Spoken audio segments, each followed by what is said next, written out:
వేసవి కాలమని కుండీల్లోని మొక్కలకు అదే పనిగా నీరు పోస్తుంటారు కొందరు. ఇది మొక్కకు చాలా కీడు చేస్తుంది. మొక్కల వేర్లు మురిగిపోయే ప్రమాదం ఉంటుంది. అందులోనూ మిట్ట మధ్యాహ్నం ఎట్టి పరిస్థితుల్లోనూ నీళ్లు పెట్టవద్దు. సూర్యోదయానికి ముందో సూర్యాస్తమయం తర్వాతే మొక్కలకు నీళ్లు పోయాలి. ఈ సమయమైతేనే నీళ్లు నేలలోకి ఇంకిపోవడానికి, వేర్లను చేరుకోవడానికి అనుకూలంగా ఉంటుంది. పెరటి తోటకు కలుపు మొక్కలు చేసే నష్టం అంతా ఇంత కాదు. పోసే నీరు, వేసే ఎరువులో సింహభాగం అవే స్వీకరిస్తాయి.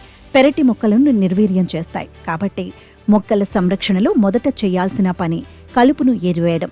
ముఖ్యంగా కుండీలలో మీరు పెంచే మొక్క కాకుండా ఇంకా ఏ విధమైన మొక్కలు పెరిగినా వెంటనే తీసేయండి. అప్పుడు మీ మొక్కలకు బాగా పూలు పూస్తాయి, కాయలు కాస్తాయి. వసంత మాసంలో మొక్కల పెరుగుదల ఎక్కువ. ఈ కాలంలో చీడపీడల బాధ తక్కువ. కాబట్టి మొక్కలు వేగంగా, ఆరోగ్యంగా పెరుగుతుంటాయి. కాబట్టి మొక్క మరింత ఆరోగ్యకరంగా ఉండాలంటే కత్తిరింపులు చేయాలి. క్రాసింగ్, దెబ్బతిన్న కొమ్మలు ఉంటే వాటిని తొలగించాలి. మొక్కలు బాగా ఎదగాలని ఏ ఎరువులు పడితే అవి పరిమితికి మించి వాడటం మంచిది కాదు. మొక్కలకు సరిపోయేదే ఎన్నుకోవాలి.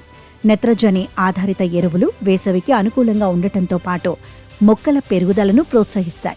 ఎండలు మండిపోతున్నాయి. బానుడి భగభగలకు పెద్ద పెద్ద వృక్షాలే వాడిపోతున్నాయి.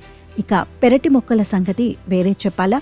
ఈ క్రమంలో పెరటి మొక్కల రక్షణకు ప్రత్యేక చర్యలు తీసుకోవాలని నిపుణులు సూచిస్తున్నారు.